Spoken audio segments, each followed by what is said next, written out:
बिहार चुनाव की तारीखों को लेकर चुनाव आयोग की प्रेस कॉन्फ्रेंस हो रही है।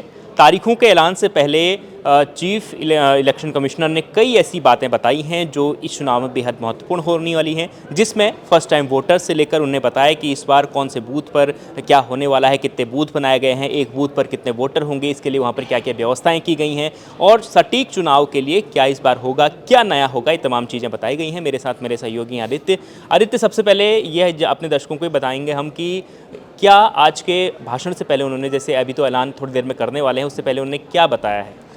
देखिए नरेश, इस बार जो है ज्ञानेश कुमार है, उन्होंने बहुत सारी चीज़ों पे डिटेल में बताया। जैसे कि जो इस फर्स्ट टाइम वोटर्स हैं वो 14 लाख रहेंगे, मतलब ये जनजी वोटर्स हैं, तो इसको लेकर हर पार्टी की तरफ से दांव खेला जा रहा है। उसके अलावा जो बुजुर्ग मतदाता है उनके लिए अलग से एक फॉर्म है जिसके अलग से व्यवस्था की गई है, व्हील चेयर की व्यवस्था होगी उनके लिए। उसके अलावा जो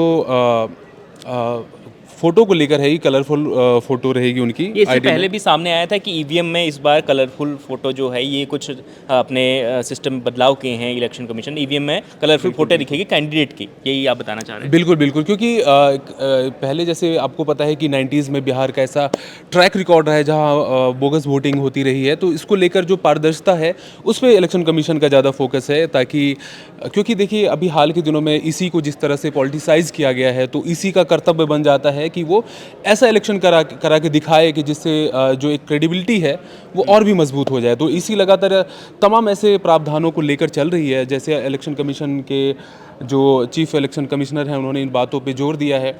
और देखिए एक ख़ास बात यह है कि ये भी कहा गया है कि जो कैंडिडेट होंगे वो 100 मीटर के दायरे से दूर होंगे पोलिंग बूथ पे। और साथ ही पोलिंग बूथ की अगर उन्होंने बात कही है कि जैसे वहाँ भी सुरक्षा बलों की तैनाती होगी ताकि वहाँ कुछ मिसमैनेजमेंट ना हो सके। और वहाँ पे एक और मैं बताऊँगा, जैसे बुजुर्गों के लिए या ऐसे बीमार लोग होते हैं उनके लिए मेडिकल फैसिलिटीज़ की भी बात कही गई है। बिहार में एसआईआर हुआ और ये एक तरीके से बिहार को कहा जा रहा है कि देश में बिहार पूरे देश को राह दिखाएगा। एक तरीके से कई चीज़ें बदलाव हुआ है एसआईआर को लेकर, बहुत सारा बवाल भी बिहार में हुआ, पूरे देश भर में हुआ। काफ़ी सारे आंदोलन हुए हैं, काफ़ी यात्राएं निकली हुई हैं, कई आरोप भी लगे हैं, कई ऐसे वीडियोज़ भी सामने आए, कई तमाम प्रकार के यूट्यूबर्स अलग अलग तरह के आरोप लगाते रहे। एसआईआर को लेकर क्या कुछ कहा है इलेक्शन कमीशन? देखिए इलेक्शन कमीशन जो है वो एसआईआर को लेकर ये है, पहले तो क्लियर मैं बता दूं दर्शकों को कि 47 लाख जो वोटर्स के नाम काटे गए हैं, तो वो वोट नहीं डाल सकेंगे। और मतलब इसको लेके विवाद है, जैसे कि विपक्षी पार्टियों का कहना है कि नहीं, ये कहीं ना कहीं ये उनके वोटर्स थे। और इलेक्शन कमीशन का कहना है कि बिल्कुल ही वो ऐसे वोटर्स हैं जो नहीं रहते हैं या फिर उनके पास वैलिड कागजात नहीं है जिसकी बिना पे उनको वोटर माना जाए।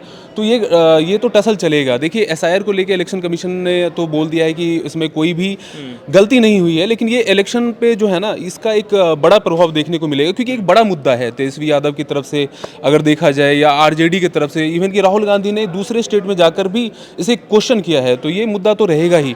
चाहे आप इलेक्शन कमीशन की तरफ से कितना भी बयान दे दें या कितनी भी सफाई दे दी जाए, लेकिन जब चुनाव के परिणाम आएंगे तभी ये मामला थमेगा। और मुझे लगता है कि इसको लेकर जो रस्साकसी का माहौल है वो चलता रहेगा चुनाव भर। बिल्कुल। तो तारीखों के ऐलान से पहले इलेक्शन कमिश्नर से ये भी बताया कि इस बार जो मतगणना होगी उससे पहले पोस्टल बैलेट की मतगणना होगी और उसके बाद ही ईवीएम काउंट किए जाएंगे। ये उन्होंने कहा कि कई बार ऐसा होता था कि आगे पीछे भी हो जाता है, लेकिन इस बार उन्होंने कहा कि पहले पूरी तरह पोस्टल बैलेट गिने जाएंगे, उसके बाद 2 राउंड से पहले, यानी ईवीएम के 2 राउंड से पहले उसको ख़त्म किया जाएगा, उसके बाद फिर ईवीएम की मतगणना होगी। अब चुनाव की तारीखें आ चुकी हैं, अगले वीडियो में हम आपको बताएंगे कि कब चुनाव होंगे और कब रिजल्ट आएगा और कब आपको नई सरकार बनती हुई दिखेगी। देखते रहिए इंडिया.com।